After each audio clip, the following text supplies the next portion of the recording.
You're watching Behind the Screens. Grab some popcorn, fill up a drink, and take a seat. Our feature presentation is about to begin.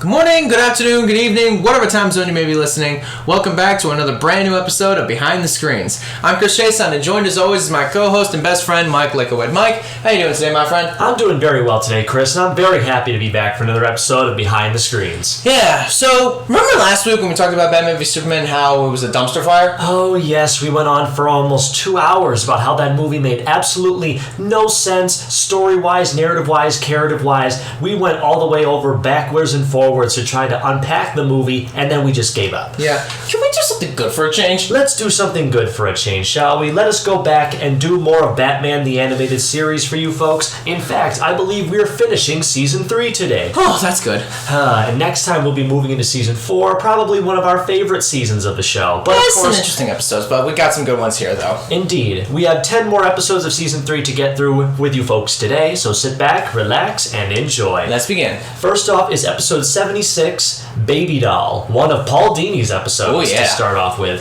A washed-up actress named Mary Dahl has become bitter and insane after falling into obscurity and suffering from a disease that prevents her body from growing into adulthood. This is actually a real-life disease called hypopitymotarism?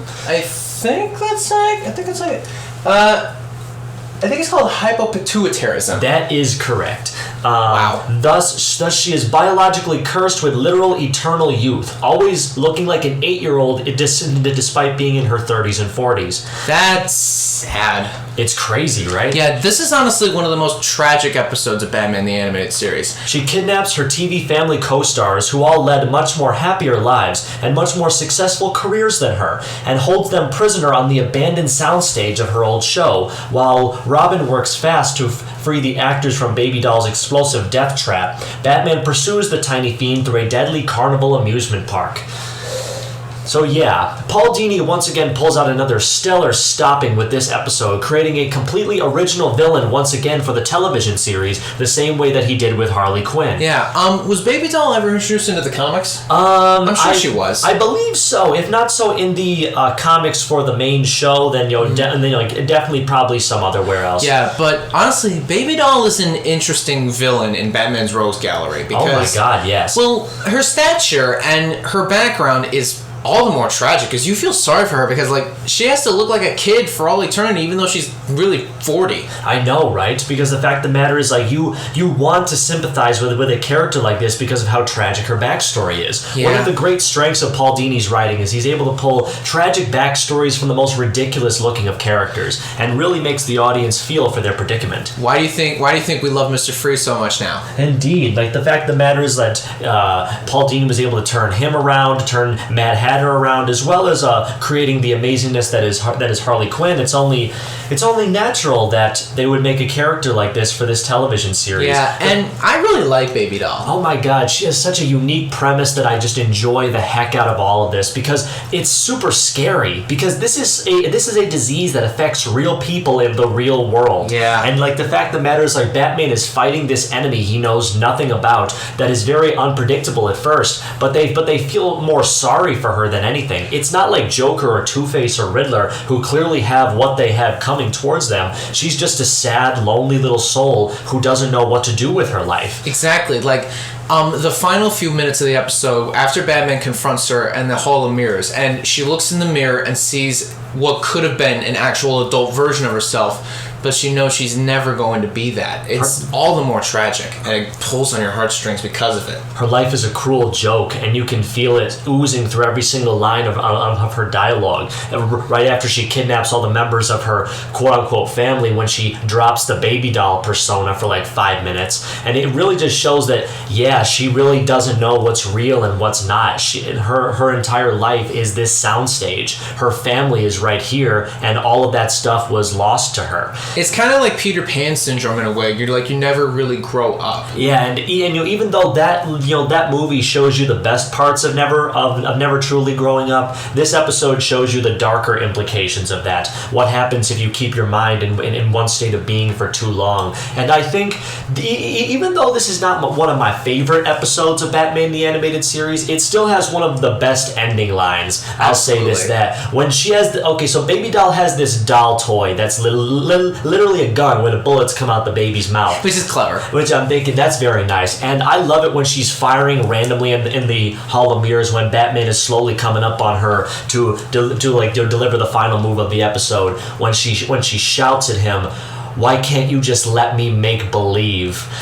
Oh my God, that hurts so much. It's like Batman's being the buzzkill. And I mean, especially when the actual ending line is her catchphrase, "She didn't mean to," and she honestly really didn't. No, she was just had a moment realizing that she could never really be a normal person. I know, and it's so funny too because this tragic episode is filled with so many television references. Like literally, some of her goons look like characters from Gilligan's Island, for Christ's sake. Which is so weird. Not to mention, cool. I love the ultimate reference of when they incorporate a real television history into her tragic end, because her show is very similar to shows like Leave It to Beaver and The Brady Bunch, Yeah. especially with the introduction of the cousin character that she ultimately hates the most, because as my father has rightly pointed out to me in the past, when he used to watch shows like The Brady Bunch every day, when they introduced the cousin character in the final season, it basically killed the show. And that's pretty much what the cousin character of that series, The Brady Bunch, has been known for throughout his entire life, and the same thing has happened here. But of course, instead, like any other villain, Batman, instead of beating down this helpless, scared, and little person, holds her close and makes sure everything will be okay. Yeah, because Batman does feel sorry for her and her condition. It's definitely one of the best reasons why I think Batman is a great character. Like, anybody can see that characters like Wonder Woman and Superman are great because of the deeds they do and the way they look. Batman does not look like a hero. No. And honestly, he does not look warm and embracing. He looks terrifying. And the fact that somebody like that can comfort somebody in need is always fantastic. Absolutely. So how would you rate this episode? Ooh, well, it's good, but it's not a staple episode of Batman the Animated Series. When people talk about favorite episodes, this one doesn't immediately come to mind. But for the hardcore fans, it kind of does when you really take a deep dive into it.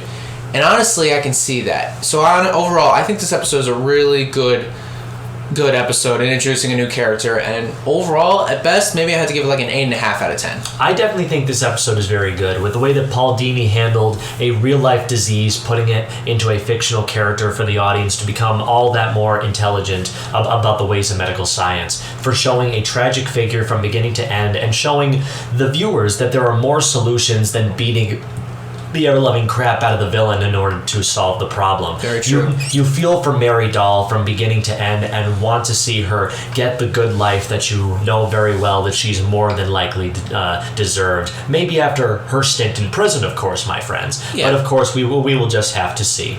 So I'll definitely give this episode a good rating, a letter B ranking. That's good. All right, let's go to episode 77 of Batman the Animated Series, The Lion and the Unicorn. The Red Claw organization kidnaps Alfred, seeking a code they need to arm a weapon of mass destruction that Alfred knows from his days as a British secret agent. What? So this episode brings the concept of not only the comics, but of the more recent television series Pennyworth, that either before or during his time, early days before becoming the Wayne's family butler, Alfred was a British secret agent. And this episode just thrusts that info on us like it's nothing. Because I'm thinking about, like, he gets a call from one of his old agency friends, and it's so weird how he flies over to England to help stop Red Claw. Remember the villain that was fighting Catwoman in her first appearance? Yeah. The villain we didn't like back then and we still don't like now? Yeah. She's back, I guess. So, Are they trying to make fun of James Bond with this? I mean, I would definitely not think so because James Bond is way cooler than the stuff that happens in this episode. That is true, yeah. I will definitely say, though, I love Secret Agent Alfred. Like, the one thing I don't like about this episode is how they just throw it onto us. The concept is great alone. I just wish the execution had been a little bit better. Yeah, absolutely. Especially since, well, as we established previously, Red Claw is not the most deep and complex villain when it comes to the Rogues Gallery. No. She was simply there to be a domineering bad woman for Batman and Catwoman to stop, and now apparently she's back for some reason. Yeah, and you'd think, well, I don't know, she came back, maybe we get more of her motivation, more of her background, how she became this. Nope, we just have her armored a missile. Yeah, it's basically it. She needs Alfred because he has launch codes to a nuke for some reason. What? And I have no idea. But I will say, though, the way that they animated Britain in this episode, because you know how I love it when they go outside of Gotham City to do things. Yeah. I'll say they animated Britain very well. Yeah, kind of like how they did with circumstances. Japan in the Ninja episodes. Oh my God, totally yes. Because they did with Japan, the like countryside outside of Gotham City. They really can do lush, very landscapes well when given a chance in this episode. Yeah. Oh my goodness. I will say that the fighting styles in this were pretty good. The old castle designs for the villain's hideout were fine. But I will say is that Batman and Robin are mostly just side characters in this, trying to find a kidnapped Alfred all the while. We got truth serums and booby traps and stuff like that. Yeah, and I mean Alfred having the spotlight, it's not a bad idea. No, but not. Just the way this episode was handled, I feel like it wasn't all there. Oh my goodness. But I will say this though, like going all these things back in the day, wait, hold on. Going off some of the facts I looked up for this episode, Michael Caine, who played Alfred in the Christopher Nolan trilogy, played a character named Alfie in 1966, which is, I'm pretty sure that has nothing to do with the episode. I just wanted to Actually, it does. Oh, well, right, because isn't he called Alfie in this episode? Yes. Yeah, His friend Alfred's friend calls him that. Oh my goodness. Great. Vicky, so I will basically say this right now, like, believe it or not, even though this episode is far from the end of the continuity of Batman the Animated Series and its sequel series that only ran for one season, it was the last episode that Fox commissioned, of course. Even though it's not in the continuity, it was the last one made by the company before Fox Kids originally canceled it, and it was renewed for a fourth season by Warner Brothers. Yeah, thank you, Kid WB. One thing though, it's very made pretty clear that when the missile is launched at the end of the episode during the big aerial battle between Batman and Red Claw, which is a fine battle, I gotta say. It's okay, yeah. Red Claw removes Batman's mask to get a decent look at who he is. But of course, since she's seen that, she can't live to see another day. So I'm pretty sure if I'm remembering correctly, Red Claw dies at the end of the episode. Okay, that's fitting, I guess. I mean, it's fine. We'll never see her again, so I guess that's a plus for us, right? Yeah. So I definitely have to say a very decent spy story. I really like seeing more of Alfred going forward, learning about his past. I just wish that we had a much more better villain for that. Maybe like somebody else other than Red Claw, honestly. Yeah. But of course, it was perfectly fine and serviceable. How would you rate The Lion and the Unicorn? Honestly, this episode just flew under the radar. Like I barely noticed this episode. Yeah, right. I barely remember it. Yep. So it's still, from what I remember, it's okay. It's not a bad episode because Alfred having the spotlight, it's a good thing. But I feel like if they gave us more background and stuff about, maybe Alfred, maybe a flashback of Alfred actually being a British agent, then maybe I would cut this episode a bit of slack. But for now, it's the best okay, but you don't have to watch it really. Like, you could skip it and you wouldn't miss much. So overall, Yeah. I'll be nice to this episode and give it maybe like a 7.5 out of 10. Ooh, very, very fair. Like I said, I love the animation of Britain and the castles. I like the new characters that we interacted with, most of them anyway. Seeing Alfred's secret agent life was very much a step in the right direction for his character. I just wish that it had been established much more previously in the other episodes. The fight scenes are pretty cool.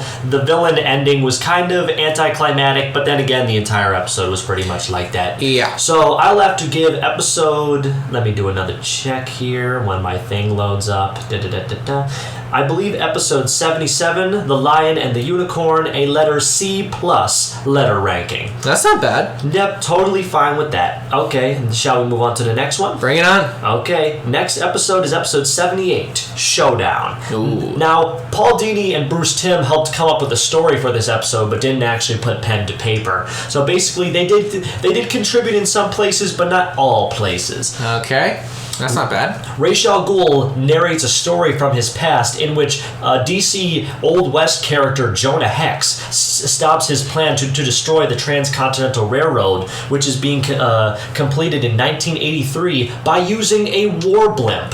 So yeah, this episode is kind of a look-see not only into DC's past eras, but also a look-see into Ra's al Ghul's past as well. I guess you could put it like that, and it does introduce us to what's essentially an obscure D-list DC character, Jonah Hex, who's honestly a really interesting character. I do think he's fine, But, because you know, he had that bad movie with Josh Brolin. Terrible movie. We'll be talking about it one of these days, my friends, and I'll hate to have to sit through it again, but you know, we gotta do what we gotta do. Yeah. The episode opens up with Ra's taking an old man from a nursing home, and Batman and Robin chasing after him in the Batmobile, but listening to a tape that he left behind. The story then flashes back to the 1880s, where we see Jonah Hex, a former Confederate officer or general or something like that. His face is scarred, and he's now working for as a bounty hunter in the Old West. I can say Old West, probably in the 1880s. I played a lot of Red Dead Redemption as a kid, so I really did enjoy the Old West themes from the olden days, from my high school times. Even though I've kind of grown out of it a bit, I still love Clint Eastwood and John Wayne. And I don't mind tuning in. I don't mind watching any old Western movies if I have to. They really get all of the landscapes and all of the talking down. Like the dialogue in the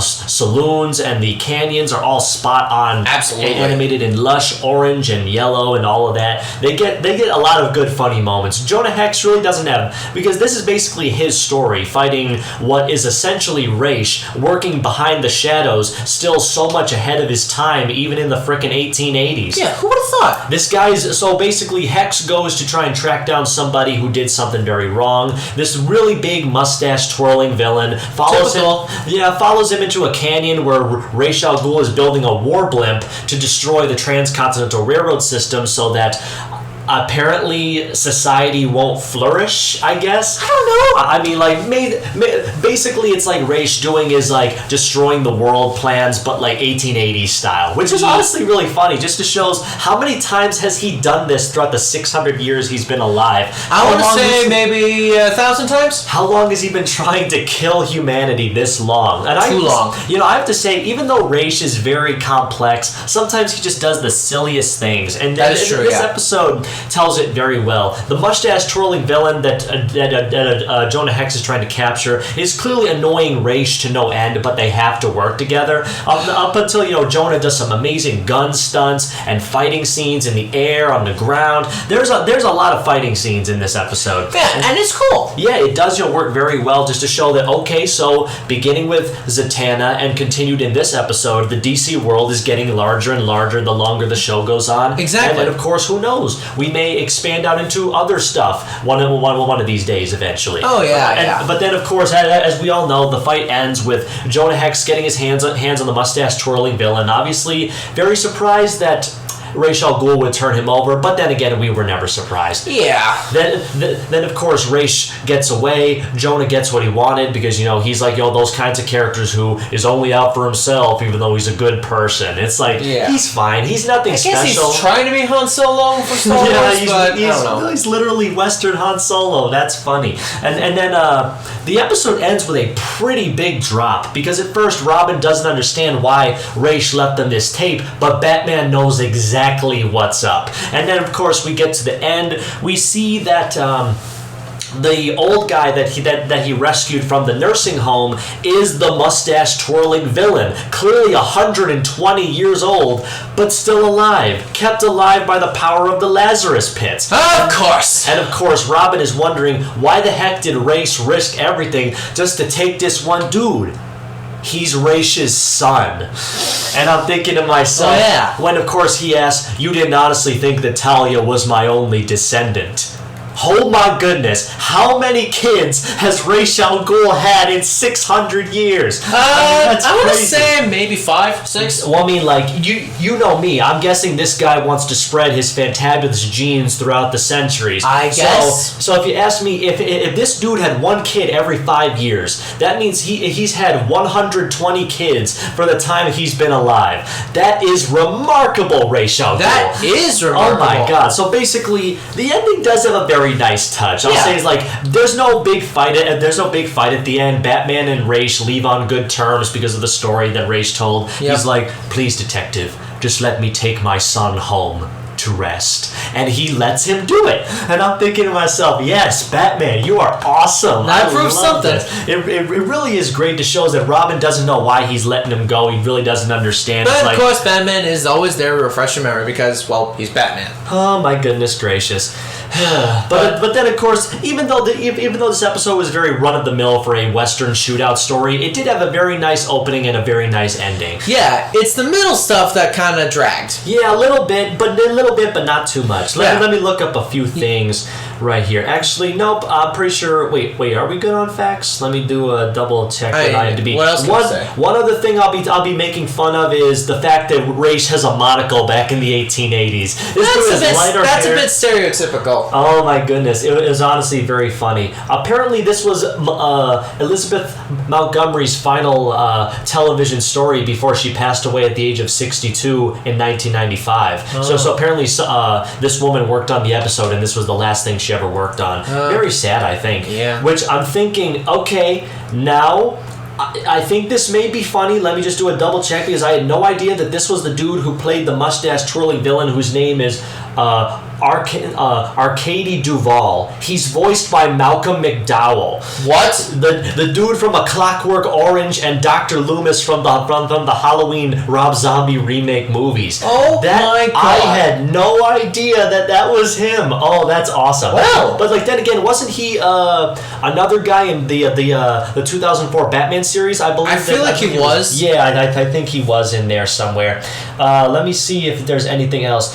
When Ra's al Ghul's crewmen abandon the airship, their parachutes have a pyramid-style shape. This is designed from Leonardo da Vinci's original parachute design. Of course it is. That's actually really awesome. Let me see about this. There are 2 references to Indiana Jones and the Last Crusade in this episode. Yeah, because we know some people that do love Last Crusade. Hex makes a reference to himself being a bad penny. Yeah, I do remember that line. Although Hex loses his hat, he somehow gets it back at the end of the episode, exactly like how in Indiana Jones and the Last Crusade, Indiana loses his hat during one of the final fight scenes of the movie, but somehow the hat flies right back to him.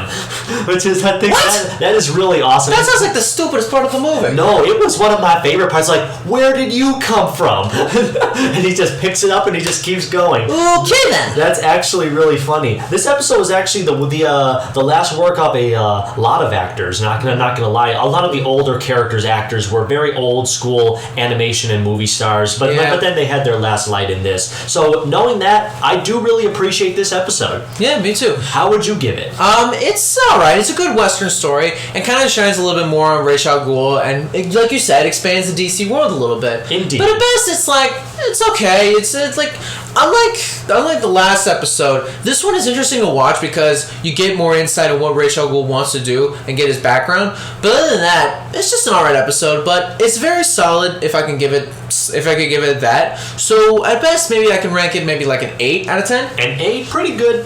As you guys know me, I have a very much appreciation for the Western style of storytelling. The gun shooting, the woman saving, the sarsaparilla drinking, all that stuff. Even though, of course, the middle does drag a bit with being a run-of-the-mill Western story, I do really appreciate DC branching out with their animated stories. Yeah. And I really do enjoy the beginning and end of the beginning and the end of this episode. Very good tapper-offs on both ends. Absolutely. So I'll have to give episode 78 of Batman the Animated Series Showdown a C+ letter ranking. C+, not bad. Now let's head to episode 79, Riddler's Reform. Ooh, this is an interesting one. With a story by Alan Burnett and Paul Dini. So once again, he came up with the concept but not actually wrote it. Who wrote it? Randy Randy Rogel, he's been a very big and off writer.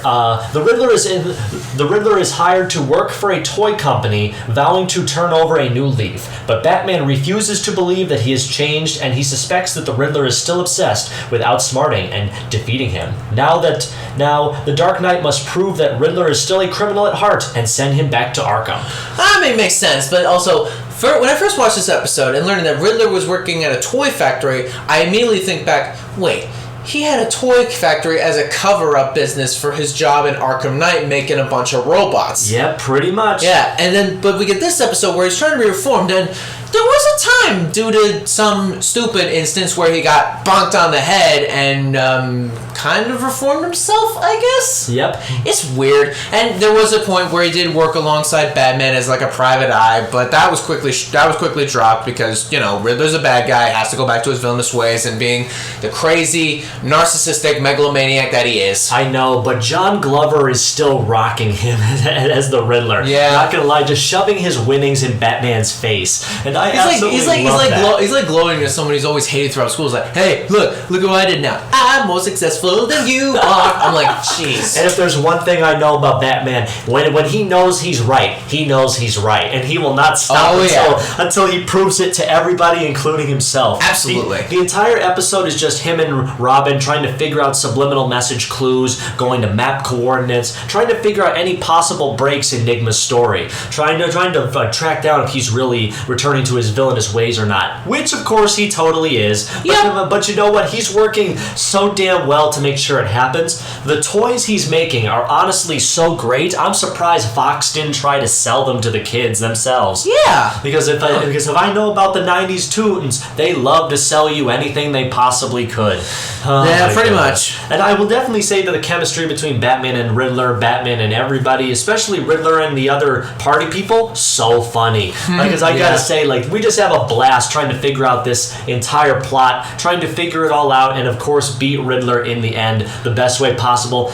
But of course, the final trap of the episode, of course, when it's revealed that Riddler is still bad, he puts Batman in a seemingly 99.99 impossible trap to escape, and he's convinced that he's won, but Batman somehow gets out of the trap. He pulls out the 0.01% out of his utility belt and wins. And the biggest part of it all, doesn't tell Riddler how he got out. He found a flaw even Riddler didn't know about.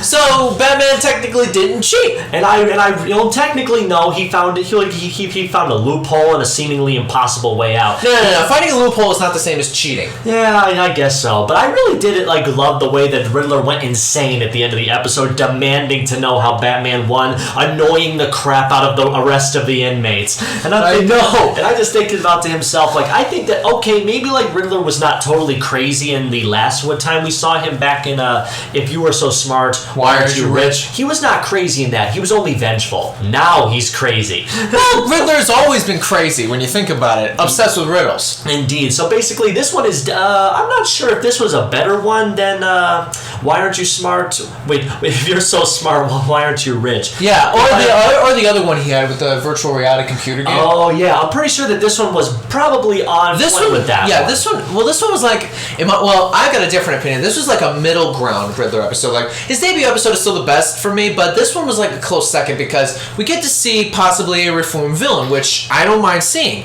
But then he goes off the deep end and suddenly, I think, gained extra craziness as a result. I'm pretty sure. Riddler has always been nuts, but yikes. Well, okay, we got some funny facts for you folks right here. The Wacko Toy Company, the toy company that Riddler goes to work at, is actually a nod to the famous company that made the Frisbee and the hula hoop back in the 50s. Oh, yeah, those guys. I love making references to old-timey America in these episodes. Yeah. So great. And as my friend Chris said, the Riddler uses map coordinates as a hint to Batman where his crime will take place, then flips it over, revealing that it's actually an address instead of coordinates. It can be noted that Riddler uses almost the exact same trick for the locations of the trophies in the video game Batman Arkham Knight from 2015, in which some trophies can only be unlocked by first activating a panel at the map coordinates scrawled across the trophies. However, Riddler has reversed the X and the Y coordinates, similar to how he flipped the coordinates in this particular episode. Yeah, because in those challenges, you stand on the you as Batman, you stand on the panel for a few seconds, and then a Riddler signal signal appears in the sky for some unknown reason, and you have a certain amount of time to get to that spot and get the trophy before the thing closes off and you gotta try again. Oh my which God. Which are some of the toughest challenges we had to go through when completing the game. And indeed so. So definitely I'd have to say a very standout Riddler episode. Probably a little bit better than the reality one, but not as probably not as good as his debut No, episode. not at all. But it's still a good episode. Hands so, down. Yeah, so how would you rate this? I would definitely say, even though this version of the Riddler is not my favorite animated portrayal of him, John Glover still pulls out all the stops. The writers still came full front with giving us the best Riddler material we possibly could. A really good gags, mind teasers, and a very satisfying ending. Absolutely. So I'd have to give episode, let me believe that is 79, if I'm not mistaken, of the Batman the Animated Series. Let me just scroll down to the bottom once again. Yep, episode 79 of Batman the Animated Series, Riddler's Reform, a letter B ranking. A B, that's pretty effective. Now, for me, honestly, like I had to agree with Mike. It's not the best Riddler episode, but it's the second best behind his debut episode. Because again, we see him reform, and the lengths he goes to just to prove that he is smarter than Batman can really prove that he is just a nutcase. Oh, I can so say that. overall, truthfully. for me, this was a good episode, and honestly, it was a solid way to possibly write the Riddler out of the show, because this was his last appearance, and it had his own episode, right? Pretty sure his last main one. Yes. So overall, I have to give Riddler's Reform another solid ranking, maybe like an 8.5 out of 10 for this one. Very good. I can see that your admiration for the Riddler stories shines through once Yeah, again. because I have reasons. Yes, you do. Okay, so now let us go to episode 80, Second Chance. Once again, another story by Paul Dini, but not written. He was cramming out ideas left and right, and the ideas were actually pretty good. Yep. Let's take a look at it. Just before he is to undergo the operation that will restore his sanity, Harvey Dent is kidnapped by a mysterious villain. Batman and Robin split up to nab the criminal who is behind the scheme in order to abduct the Dark Knight's old friend. They suspect that either the Penguin or Rupert Thorne may be behind the kidnapping. Yeah, so that happened. So basically, this is an episode where Harvey Dent finally takes the steps to restore the life that he once had before becoming Two-Face back in Season 1, to become the funny, witty, charming guy we knew for only a few episodes before his life was split in two forever. Yep. But then, of course, we see that after he is to go undertake the operation, he's kidnapped by an unseen foe on a very dark and stormy night. Batman and Robin now have to figure out who could be behind it. Who could have the biggest grudge against Harvey Dent, Harvey Two-Face? A few people, actually, last I checked. Yep. We go through the people who he's had the most rivalries with, who he would have the most grudge to get rid of him. We go to Penguin, even though I'm thinking it's like, okay, I guess him and Penguin have a kind of a rivalry going It's on. more apparent in the Arkham games and the supplementary material, because in one of the games, there's a 30-way turf war between Joker, Penguin, and Two-Face. And even though Penguin hates Joker, Two-Face hates Penguin more, and it's rough. I mean, I can only say I'm pretty sure that Harvey hates everybody. Yeah, he's split on everybody, because He can never decide, right? But then, of course, it's found out that the Penguin didn't do anything. No. It's like, I can totally understand why, because that seems too rash for him. Yeah, and a little just too obvious. Yeah, pretty much so. Then, of course, they decide, hey, who would better want to get rid of Harvey Dent than Mr. Rupert Thorne, the guy who turned him into the crazed madman in the first place? Yeah. And then, of course, we go to Mr. Rupert Thorne's house. We have the big rough and tumble with him, which is honestly very enjoyable. I really do like seeing Rupert Thorne. Rupert Thorne is, time. again, a very underrated character. Yep, but then, of course, it's revealed laughingly that he didn't do it either, because apparently having Two-Face around is good for business. Yeah, because he causes more crime, right? Yeah, which makes you think, who did it? Yeah, because you keep thinking to myself, who could be responsible for kidnapping Two-Face if all the obvious suspects are gotten away? Well, as Sherlock Holmes once said, once you've eliminated the impossible, whatever remains must be the truth. I could be misquoting that, unfortunately. It could be, but whatever. The thing about it is, as we go through towards the end of the episode, Batman seems to ultimately know who is the one who stole Harvey away. And it was Two-Face himself, the other personality organized and a break from the hospital when of course Harvey was not present of it, because lo and behold, the crazy side of Harvey doesn't want to go back inside his head.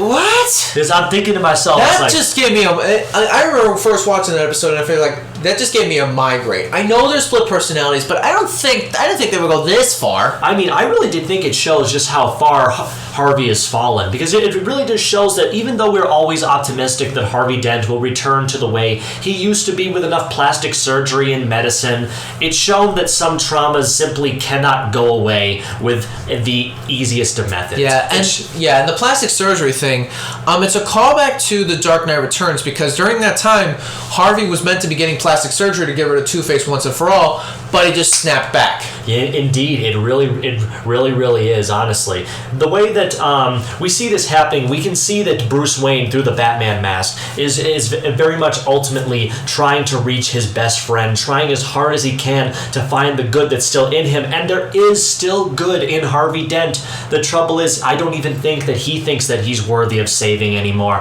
and he just wants Batman and or Bruce Wayne to just let him go.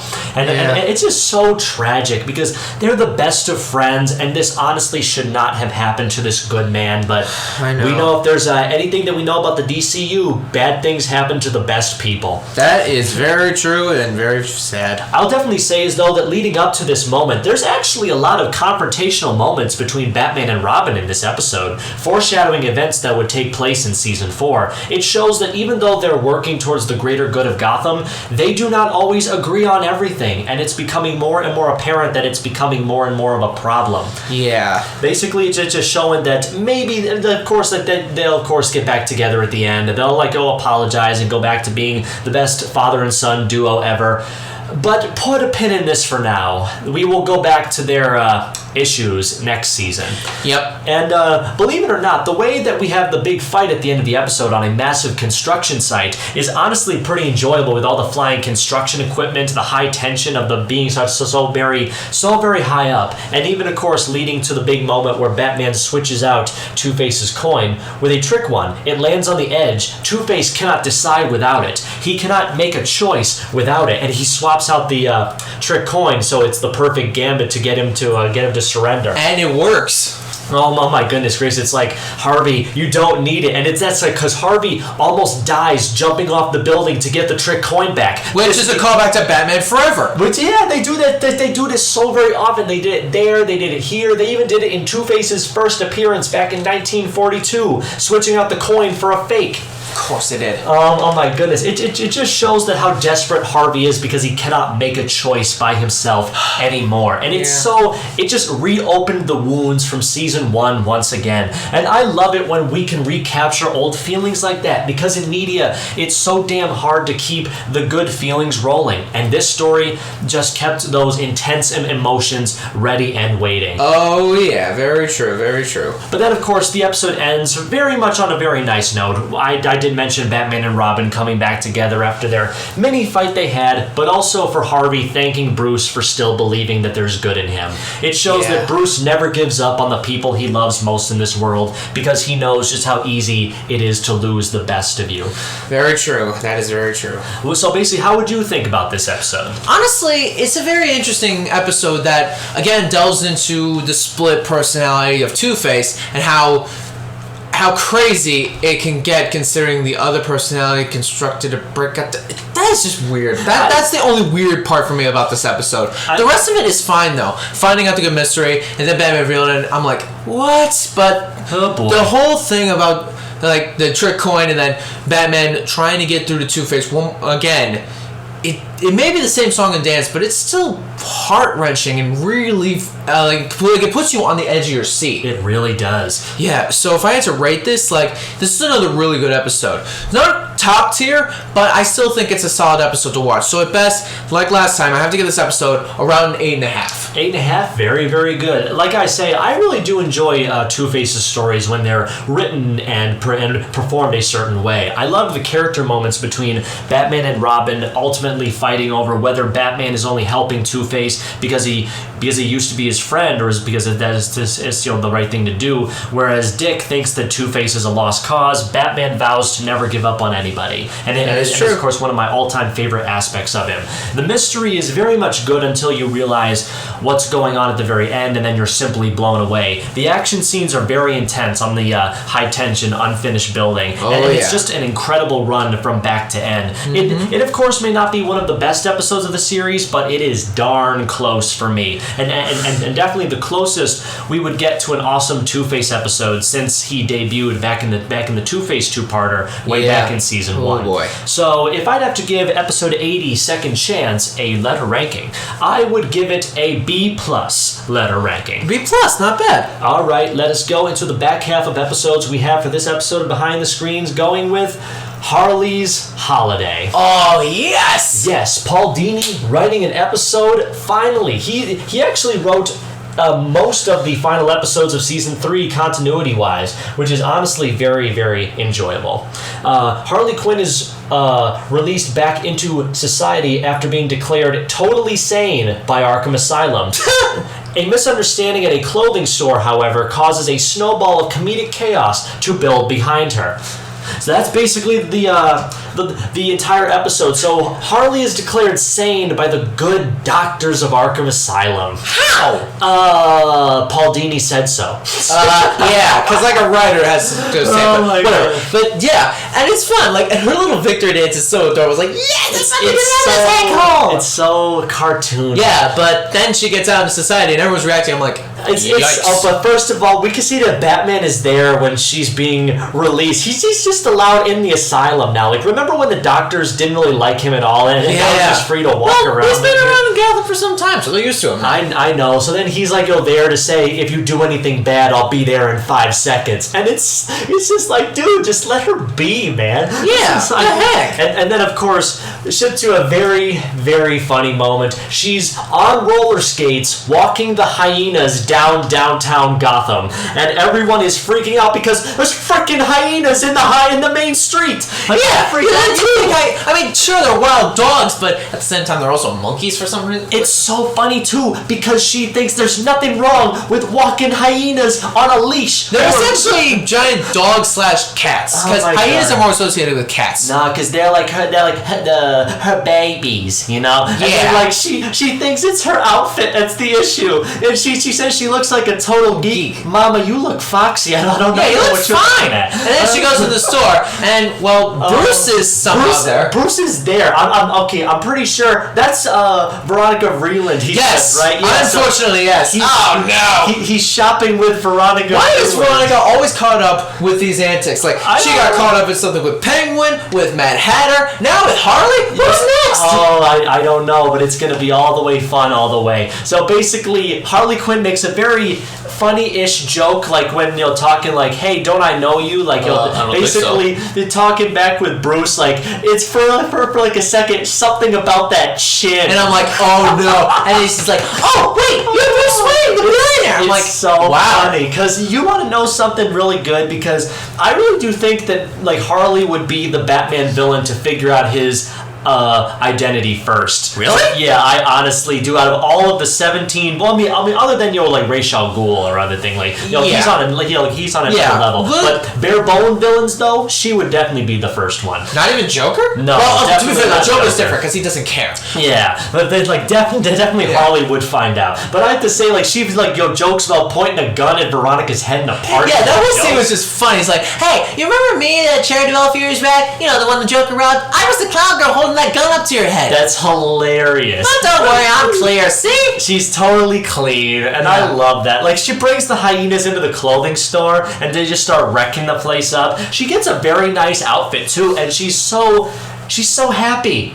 And then the police come. Then the alarm goes off, which is rung by an Acme bell, if you pay attention. Oh, that's cool. I like It's that. like, wait, I paid for it, though. Yeah, just let me get the security tag. I was like, and then the hyenas start attacking. I'm like, oh, no. God, no. And then basically, she thinks she's under arrest for stealing something she paid for. She runs into the dressing room, and Bruce politely goes to see what's wrong, and she slams the door in his face. And comes out in full costume. I'm like, so she's had that on standby. Okay. Oh my goodness. Okay. You know what? Especially since Arlene was a college friend of Paul's, I would love it if, like, he was on the phone with her all night writing this dialogue. Like, I would not be surprised if that would be it, because Arlene Sorkin gives one of her best Harley performances in this episode. The scene where she hits Bruce with the mannequin was so funny. And the pun, even though it's stupid, it's still hilarious. Like, back off, rich boy, I'm on! And I'm like, literally. This is fantastic. And she smacks Bruce. I'm like, ouch. And then, like, doesn't, like, she crash through the window of, like, the place? Yes, and she kidnaps Veronica. In the and car. they go on this joyride. And then Batman realizes, like, I knew it. I wish I didn't call it, but I knew it. Yeah. And the entire rest of the episode, well, most of the rest of the episode anyway, is just Harley driving through Gotham with a kidnapped Veronica, actually having a decent conversation with her about stuff. You know, like saying how she dropped the charges. She said that she will let Veronica go as soon as she's out of the city, which shows Harley is not, like, all that bad. She's just, even though she's labeled as sometimes a sociopath, she's okay. Exactly. It shows that she's not as crazy as people egg her on. Yeah. Even though, she's still crazy, but she's not that crazy. Right. She's smart, and that's something people always forget about. All they see is what they want to see, a pretty face. But she's dang smart. And then That is true, because, I mean, she does have a PhD. And the funny thing that happens after that is that we learn about Veronica. Her dad is a general for the U.S. Army. And I'm thinking to myself, oh, crap. Yo, that is awful. You do not... It's basically as bad as Bruce Banner kidnapping General Ross's daughter. Oh, no, you're right. And it doesn't help that Veronica's dad kind of looks like Thunderbolt Ross. They really do, though. And then, like, he, like, goes in Commissioner Gordon's office, yells in his face, then calls the military to shoot down Harley's car. And I think that... It's just a car. It's not like she has her own tank. You bring that already. When, like, Veronica turns around, sees her father driving in a tank. I'm pretty sure tanks aren't actually that fast. They're not. I don't They're care. pretty quick, but not that quick. I don't care. It's cartoon logic. And Harley realizes the danger she's in. Not only is Batman chasing after her, not even is, like, a tank chasing after her. Harvey Bullock is also chasing after her, too. After, like, she crashes Harvey's car, he now joins the case, and everything bad imaginable happens to him. Well, yeah, because like that whole there's this one line that's really funny. Veronica's like, "What are you doing? That's my dad." No, that's your dad in a tank. Yes. I'm like, oh no. It almost makes me wish that in the Birds of Prey movie last year there was a tank chase scene. That would have been funny. It would have been but so where great. would Black Mask get a tank? Oh no, trust me, I'm pretty sure he could get a tank somehow. Fair enough. But then, So then it all ends with Batman confronting Harley on a rooftop. No, wait, we have to talk about the one humanizing moment when she goes to those dudes back in Harlequinade to hide. Oh, they actually brought those guys back. I'm thinking, okay, so this one-off gag wasn't just a one-off gag.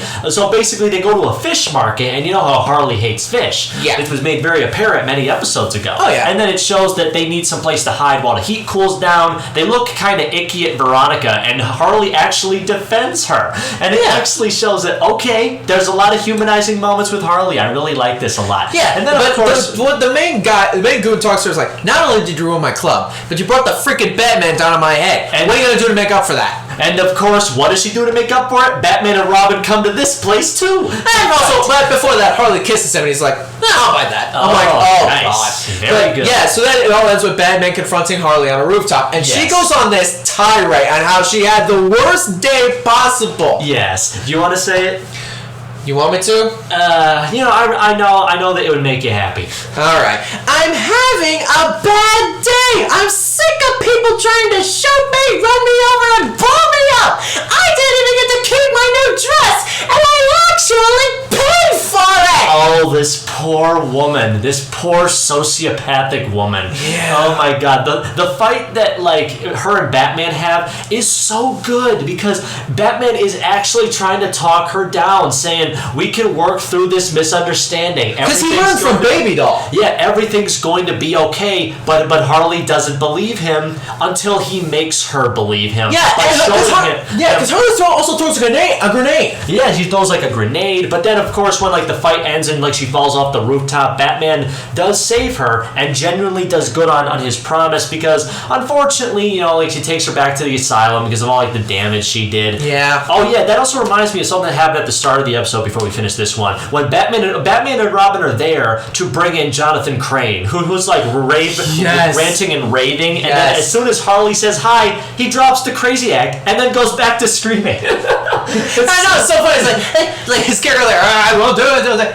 hey, Johnny, Hey, Harley. I will tell you about that. It's like, oh my god. Remember this personality for Scarecrow for season 4. Remember? Oh, yeah. But then, of course, we go back to the end. It shows that even though Harley did all that damage, they'll they'll drop all the charges. She'll have to serve more time to make up for the property damage. But she'll eventually be out in less than a year. She's very happy about that. She's fine with that. But she asks Batman one of the greatest questions of the whole show. She asks, why did she stay on him? Why did he do all that stuff for her? Risked his life for a bad guy. And he says that he knows what it's like to have a bad day. And that is very true. But then she says, a good guy like you shouldn't have bad days. And then she kisses Batman. Oh, I know. And the faces on the looks on Robin and Ivy, they're both looking at them and like, what? It's you wish they had a conversation. It's like, are you seeing this too? Yep. Basically, Robin would say, I don't believe it, and Ivy says, believe it. yeah. And then Harley was sassy. And I was like, what are you looking at? I'm like, oh my god. I love this episode. Yeah, this is one of my. This is we could both say, you've heard us. This is probably one of our favorite episodes of the whole show. Hands down, without a single. Well, I mean, it's not one of my top favorites though. It's very very enjoyable, but not top tier S class. But how would you close it off? Oh man, this episode is fun. We see more of Harley's character and the fact that she isn't all that bad of a villain. She has her misadventures, but she is naturally a good person and wants to be a good person, despite being with the wrong crowd, as we've seen. Yeah, pretty much. But overall, this is a really fun episode, and really is just a character study on Harley Quinn, and is really fun to watch. And overall, it's a really fun episode, so I highly recommend you watch it. At best, I have to give this episode a 9 out of 10. Holy moly, my friends. What about you? I would definitely say that this episode is a non-stop laugh fest of comedic misadventures. If you think that Harley's previous romps were good, and many of them were, you will think this one is as good as they'll get, but they'll only get better. Yeah. The amazing zany antics of Arlene Sorkin's performance, as well as with Kevin Conroy's very kind demeanor and actually wanting to help Harley out, it really does show that there's much more going on with these characters that really does meet the eye. The fun actions, the action sequences are fun. The punchlines to the Joker, the jokes are hilarious, and when the episode wants to be serious, they are very, very serious. I would definitely say is that this episode is really good for anybody of you who just want funny, wacky Batman adventures. If that's what you came for, you will get it with this one. Very true. Let us hope that we see Harley Quinn many more times in not only this Batman story, but many other Batman stories in the future. Yeah. So, without further ado, I have to wait. Oh, I forgot about some facts. Let me see if I can find anything. This actually makes this episode is the first time that Harley is not seen with the Joker. Joker doesn't even appear in this episode. Yeah. It's so weird. He's not even there whatsoever. Basically, when Harley thinks that she recognizes Batman, it's basically exactly the same when the Joker thought that he recognized Bruce Wayne. But of course, it just shows the parallels between the two of them. Yeah. Let me think. Harley and Batman both talk about having a bad day at the end of the episode. This is a reference to Alan Moore's The Killing Joke. Of course it is. It shows that Harley is also the antithesis of the Joker's philosophy. I guess. Even though you have a bad day, taking one down, all you do is kiss a hot guy and you turn it around. I guess so. The fighting moves shown by Robin in this episode are actually when using the fish at the fish market to fight the asshole goons is actually taken from Bruce Lee's movie Enter the Dragon. Really? Which is he's using the fish like nunchucks. Wow. Which is honestly really cool, I think. That does sound kind of cool. Let me see, is this. Okay.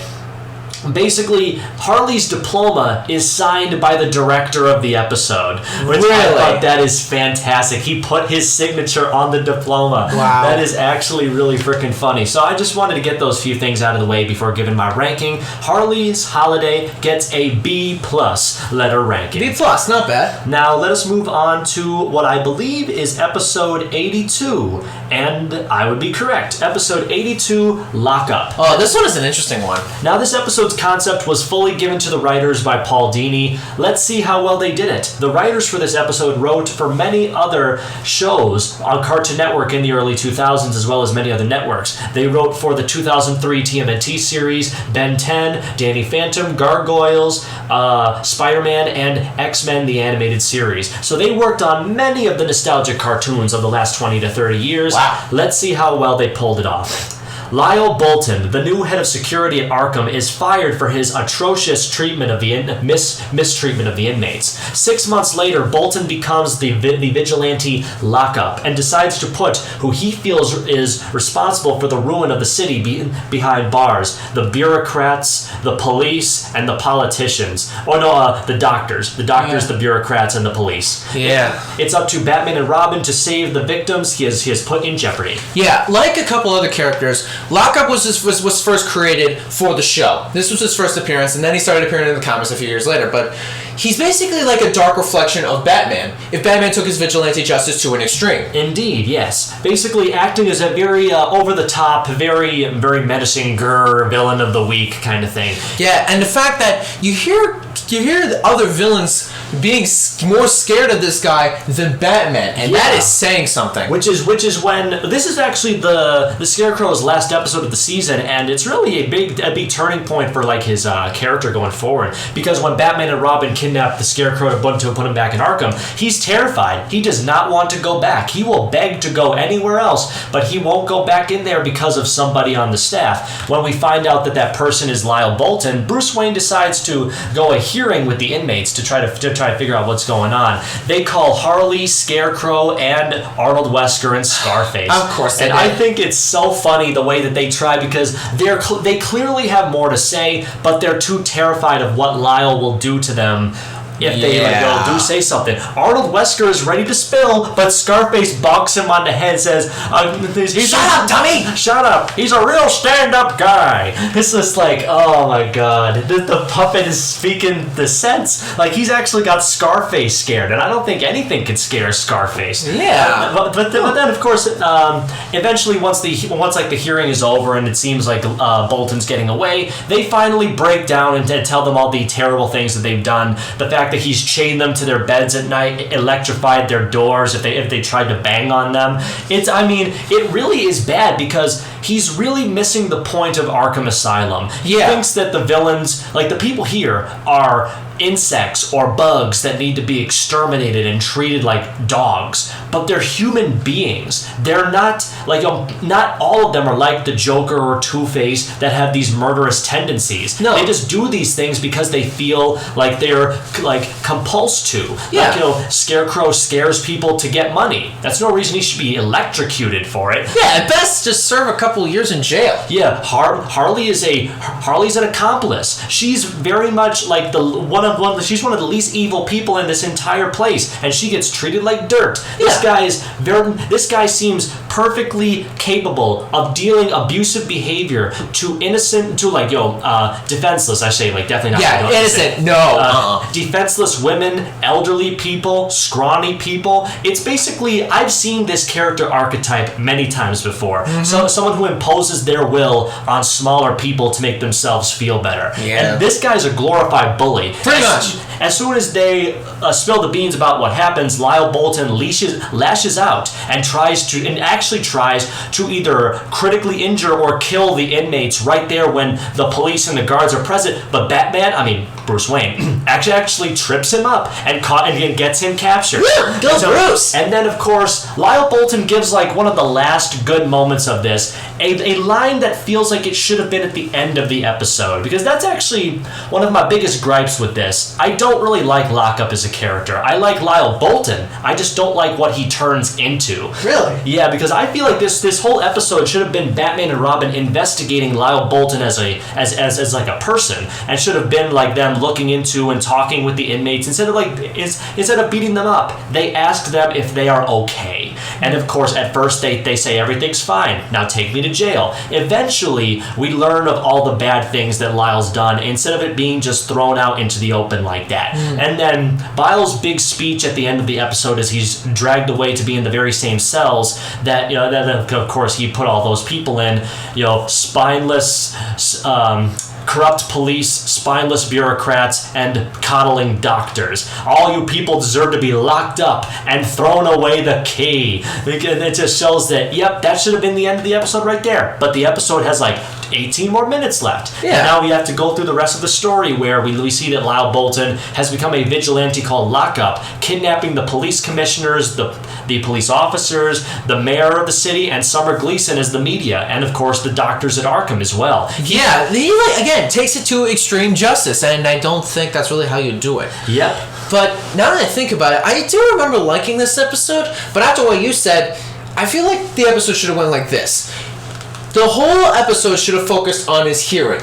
We hear more testimony from the villains, and after they have a little recess, Bruce changes into Batman, asks the villains their personal stuff, investigates more about Lyle, and then we hear more about it. And then what you said, that should have ended the episode right there. And instead of Lockup, call it something like, I don't know, Locked Up. Yeah, that's better. Something like that. But the episode, for what it is, it's still not bad. It has its moments of fun and it's an interesting concept. The way that Lyle Bolton is able to kidnap some of the most important people in the city from right under the police's nose, it's honestly pretty.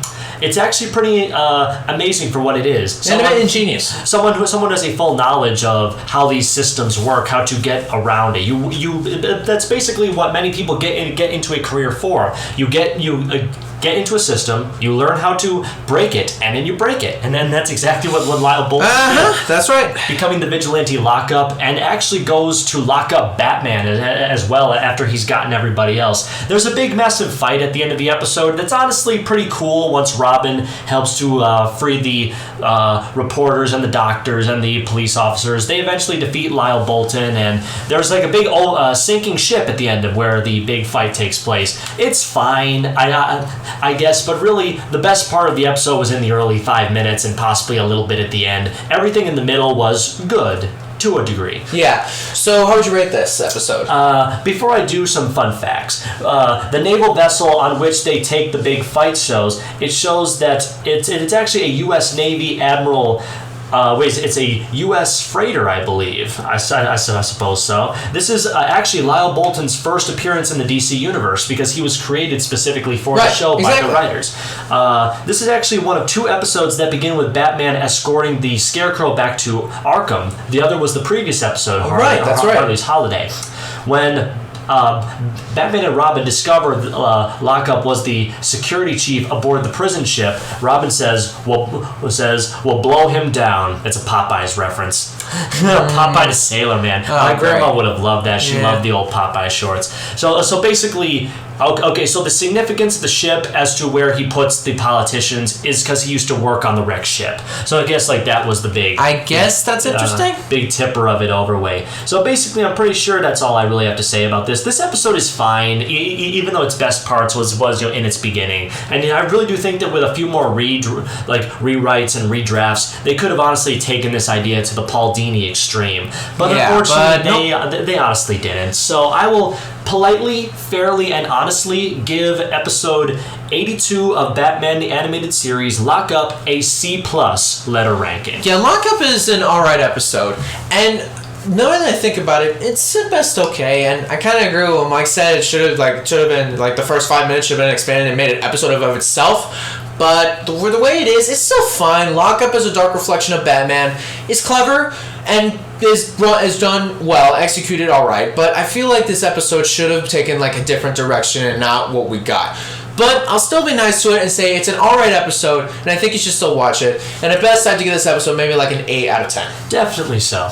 Okay, so now let's move on to episode 83, Make 'Em Laugh, fully written by Paul Dini this time. This is Joker's last main episode of the 3rd season. Using microchips stolen from the Mad Hatter, the Joker brainwashes famous comedians into committing crazy crimes in order to ruin their reputations. As it turns out, the comedians are the judges who tossed Joker out of the Gotham comedy competition the year prior. Now, the clown prince of crime wants to seek his revenge, and Batman and Robin must foil the Joker's plot. Well, this is a funny way to show it.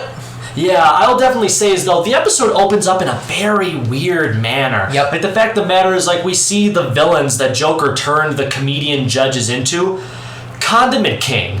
That is fantastic. Yeah, he's like a very, very Silver Age Batman villain. It just uses guns, that spurt out ketchup, mustard, I think mayonnaise? Yeah, and relish, Oh, yeah, too. relish. I'll have to say, that was fantastic. It was funny. I absolutely love Condiment King. I would love it if they made a Condiment King Funko Pop. I would heck buy that for my collection. Let me see if any of the people portraying the judges is anybody important. Condiment King was Stuart Paikin, Grand Shroud, and Andrea Martin. And not too sure about these people's working conditions, though. Batman easily takes care of Condiment King, boo, and now we have to go on to the next story. The next villain is named Pack Rat. He steals things. I mean... He steals things that have little value, because that's what rats do. The things he's taking are stuff rats can use. And I think it's Alfred who fights him, right?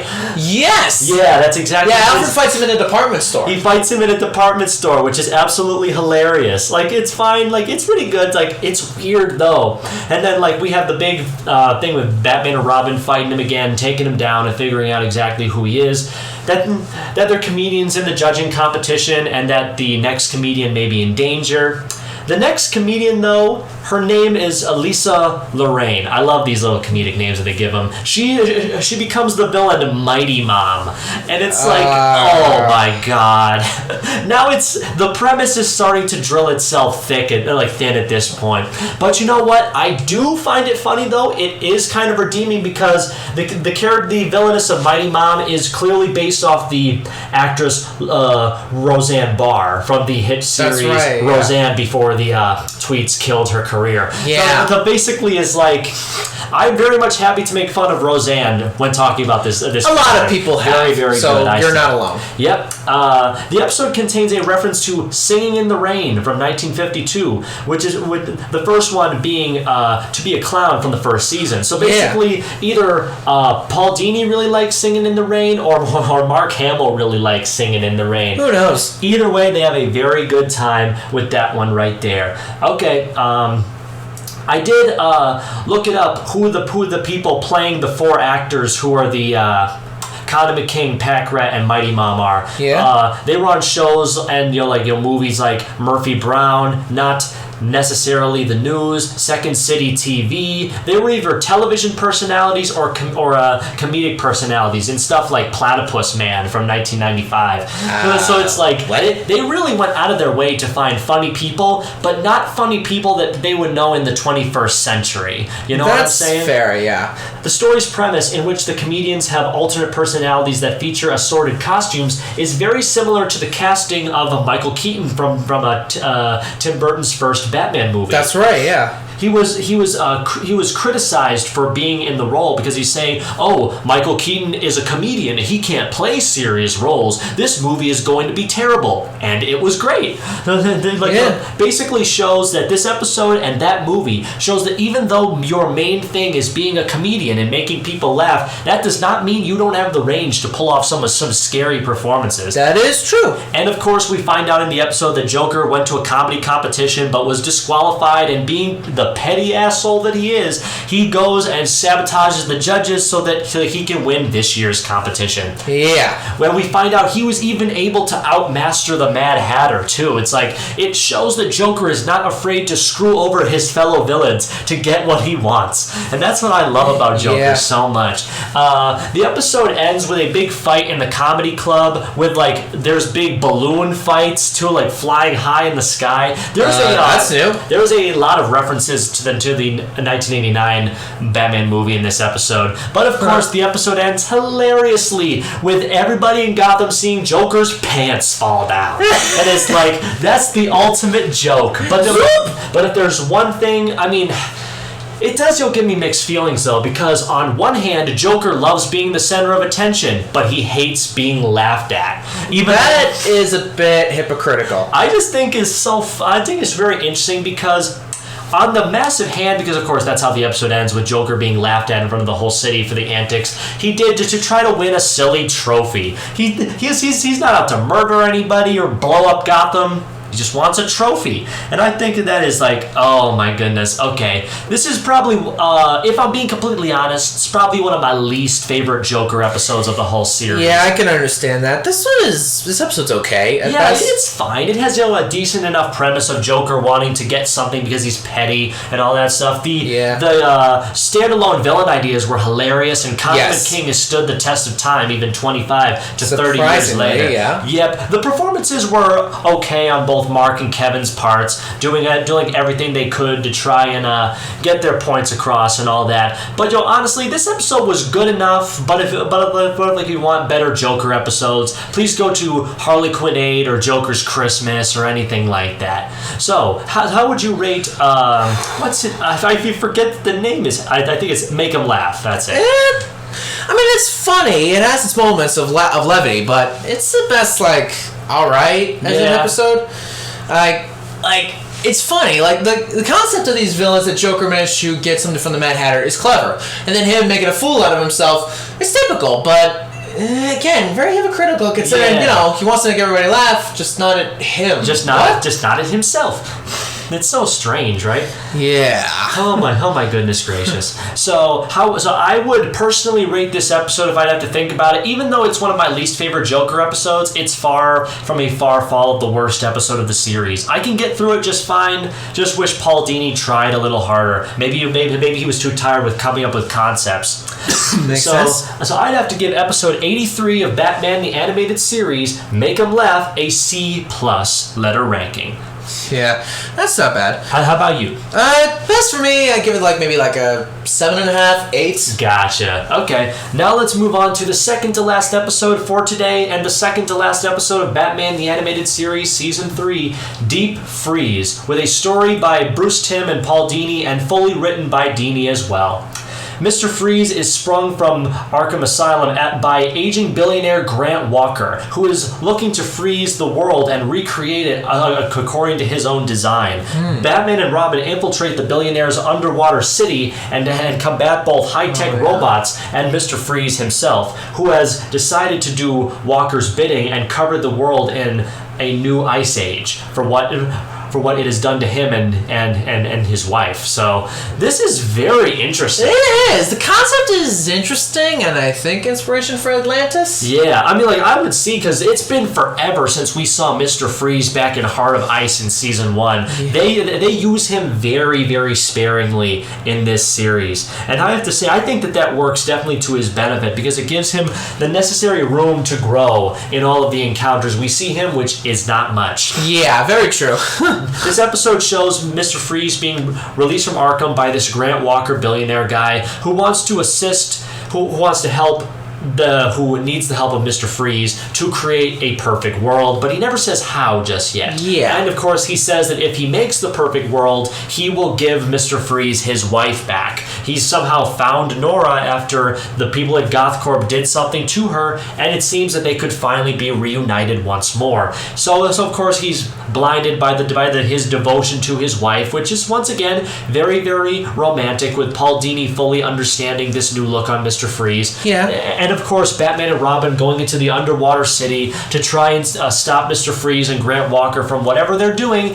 Oh my God, this episode is trippy and freaky, man. When we go to the underwater city, because we don't get a lot of Batman underwater adventures in this show, do we? Not such a no. No, because I'm pretty sure this is one of the only times that we go underwater for stuff. Yeah. And I'm thinking, when we get to the underwater city, it really does go to show you what money can buy when you have enough of it. It really shows that if you have the resources, you could basically survive anything. And that's exactly what Walker is doing. He sees the world up there too broken and too flawed, so what does he do? He wants to exterminate 99% of the human race with a new ice age and then be the next Abraham or whatever. And I'm thinking to myself, this guy is nuts. I'm thinking to myself, Joker could blow up a city block, or Two-Face could steal some money, Ivy could make a giant plant come to life. Yeah. But this guy is gonna kill all the people on the planet. And that's just and for what? And for what? Because he sees their they're not as good as he is because he's rich and white and they're not. What an egotist! I know, like he's probably one of the biggest egotists we've ever seen on this series, probably even bigger than the Riddler, or at the least on par with the Riddler.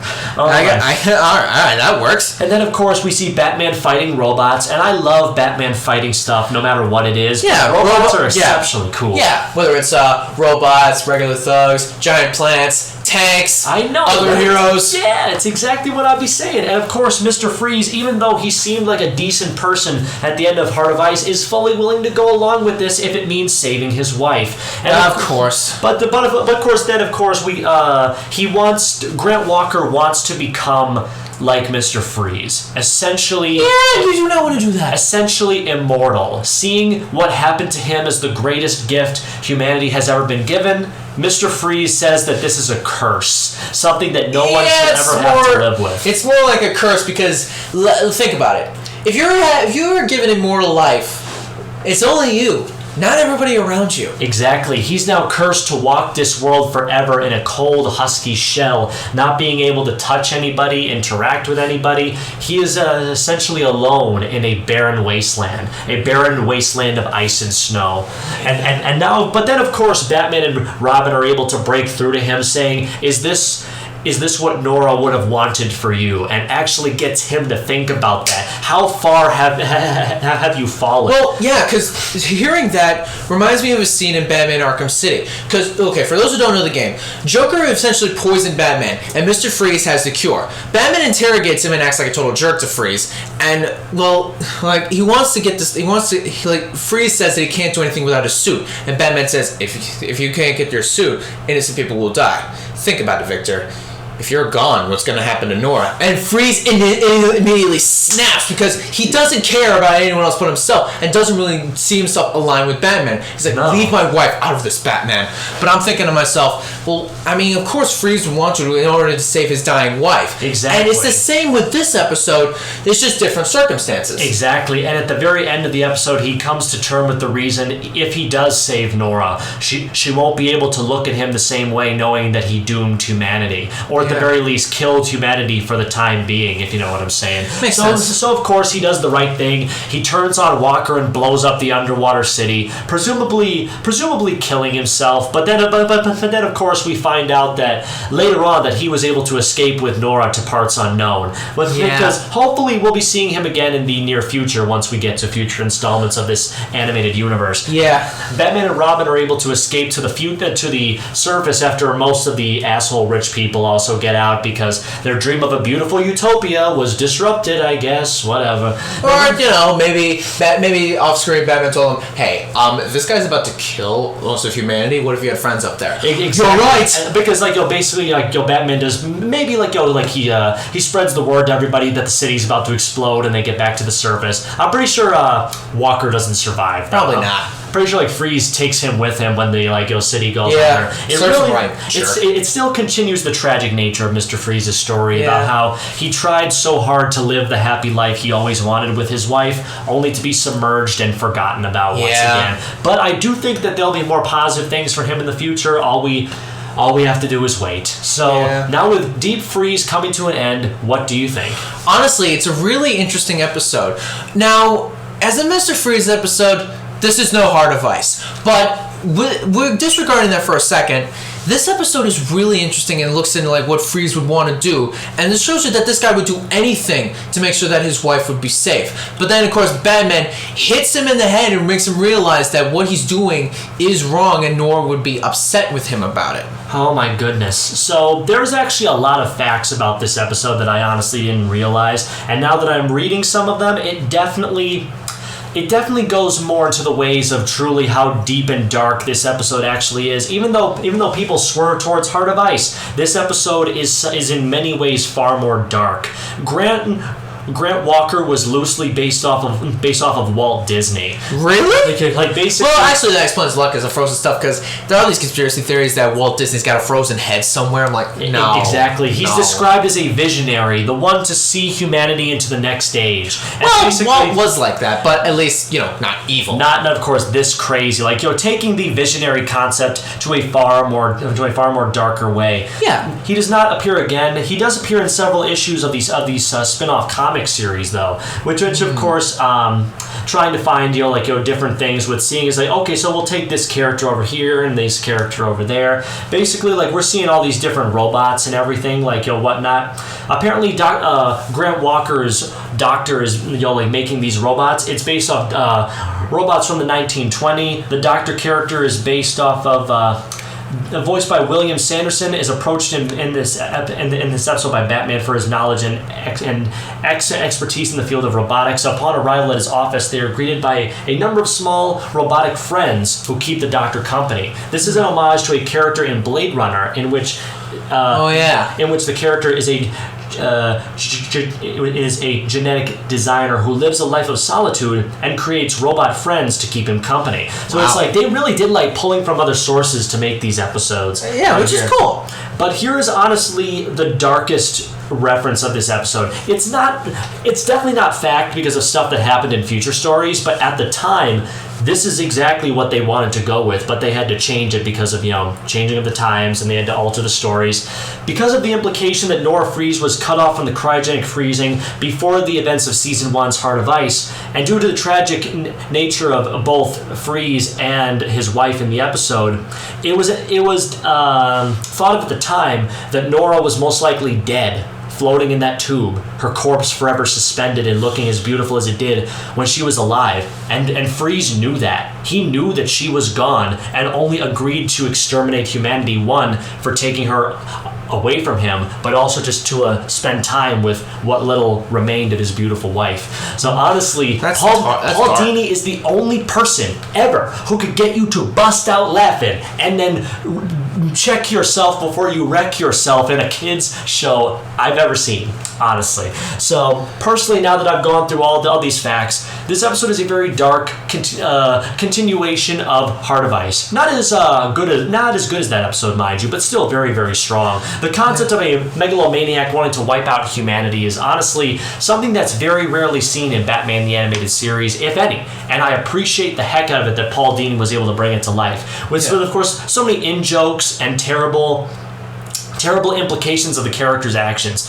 However, I'm very much glad that Mr. Freeze came through at the end to not just be the hero, but also to try to make up for his past deeds, to try and find some semblance of happiness. Mm-hmm. And as we later see, he would eventually do so. Absolutely. So I'd have to give Deep Freeze episode 84 of Batman the Animated Series a B+ letter rank. Yeah, and knowing that, I give this episode an 8 out of 10. Awesome. Now let's go on to the season 3 finale of Batman the Animated Series, Batgirl Returns. Oh yeah. Well, while Bruce is away in Europe on a Wayne Enterprises business trip, the theft of a jade cat statue occurs at Gotham State University. Barbara Gordon again becomes Batgirl to investigate, only to run into Catwoman, who is also investigating the theft of the statue, pointing out that the acid residue used to destroy the security system is not hers, so she didn't steal it. Interesting. The two team up to find the statue, with Robin tailing behind them because, of course, he has to be here for this story. Yep. And things go from bad to worse when it's revealed that Roland Daggett stole the statue. Remember, that dude, we haven't seen him in forever. Yeah. It's almost like we forgot about him because we didn't need characters like him anymore. We didn't need big business guys running around destroying anything. So this episode is pretty fun, I think. All right. Yeah, it's fine. It's really great to see Barbara becoming Batgirl again for the few times she's there in Season 3 before she would fully become Batgirl in Season 4. These very early adventures with her are very nice because in Batman the Animated Series there are so few female characters that we hardly get any centered around them. And this, alongside the Shadow of the Bat two-parter which kicked off Season 3, it honestly is one of the only times when the women of the series get to shine. That is true, yeah. That and possibly Trial as well. Oh yeah, right. So basically Catwoman teaming up with Batgirl to try to find the cat the cat statue. There's gonna be a lot of cats and bats in this episode segment. I just know it. Yep. And then of course Robin arguing with Batgirl about how Catwoman is a villain and you can't trust her, and I have to protect you because you're a woman and I'm a guy. It's like I usually love stories like this, but Dick, just go over there. Go to Europe and go with Bruce. We don't need you this week. Just go. Yeah, just move it. But of course, it was very fun to see. Doesn't Barbara and Dick go to the same college? As far as I know, yeah. Yeah, because that's what I'm thinking. It's like, she's also a college student. Like, they're like seen studying together and talking with each other and flirting with each other. It's I love this stuff. I love it very much. Mm-hmm. And then of course we have the amazing fight scenes with Catwoman teaming up with Batgirl's pretty good combination. Yeah. I guess that's pretty nice, with Robin, interjecting every so often. But then we get to we get to one of my favorite parts of the episode, where Catwoman takes them to a very rough and tough bar, a place that a pretty girl like Barbara should not be in. And then of course we get the big fight scene when they steal motorcycles. Always gonna have a bar brawl. And then of course like a Robin chastising her for stealing a motorcycle, even though, you know what, Babs is a bookworm. Every time she gets a chance to be a bad girl, I'm all for it. And it's especially show that I love Batgirl on motorcycles. No matter what, it just works so darn well. Exactly. And then we get to the climax of the episode when we see that Roland Daggett, after falling into complete financial ruin, which thank God he did that, because he was a terrible person. Yep. And then we see that he's going to buy his way out of financial debt with the Jade statue. So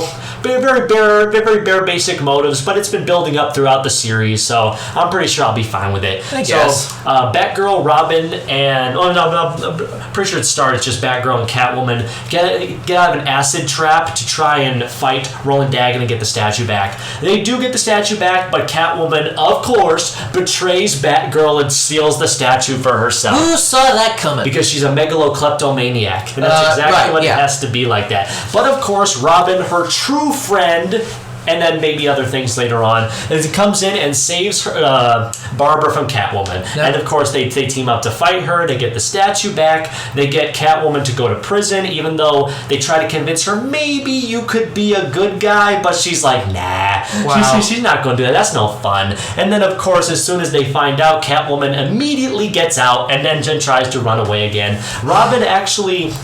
I think that the episode ends with Robin and Barbara chasing after her because they've learned to work with each other and bounce off each other much more well in this episode. Yeah. And I do think that even Barbara doesn't really appear a lot in the first 3 seasons, does she? No, not really. She barely has any development whatsoever. And what is there is either setting things up for later or living in the moment now. So I guess we just have to appreciate it. Absolutely. But I do think title and plot aside, even though this was a really good end to the season, I thought it was pretty much a solid ending of it. Wait, also, doesn't Barbara have a dream about Batman at the start of this episode? I think she does. I don't remember that. What? Hold on, let me just try to remember. Because I swear she was dreaming about fighting crime with Batman, and then she was doing stuff. Maybe. Oh, yep, there it is. Let's see. Aside from a brief dream sequence at the beginning of this episode, this is a rare occurrence where Batman does not appear, only Bruce Wayne. So yes, she does dream about fighting the big criminals at the start of the episode with Batman, but then it shows that that's really what she wants to do with her life. It shows that, and then she gets her wish, fighting Roland Daggett with Catwoman, and then eventually fighting Catwoman. Yeah. Let's see about this, and that appears to be all the facts that I got for this. So Batgirl returns. What do you think? I mean, it's an alright episode, and another solid entry for Barbara and her being Batgirl. Yeah. And it's fun, and her teaming up with Catwoman, it's an unlikely pair, but they bounce off each other, and it works. It does. It does work for the majority of things. It definitely gets me from beginning to end, even though it's really nothing special. It shows that Barbara and Dick's relationship is becoming more and more complex. And there are parts of this episode where Robin is really unnecessary. I know. Doesn't need to be there. Yeah, but it's like, it seems like he's there just because they have to have Robin in almost every episode of season 3 because that's how they mandated it. But you know what? It's not too bad that I hate the episode over it. Yeah, I still think this episode is really solid, and rating it, I find it as a good solid end to season 3. Yep. It's not as good as other episodes, but it's right in the middle, and I still think it's a really good episode to watch. So overall, I give it a solid rating, like an 8 out of 10. Yep. Okay. So I was basically saying, after you're saying all that with pretty pretty decent fight scenes, pretty good vocal performances, an excellent return to form for Batgirl, and showing that she would be in much more of the remaining episodes of the series going forward. A very decent ending with a very decent villain.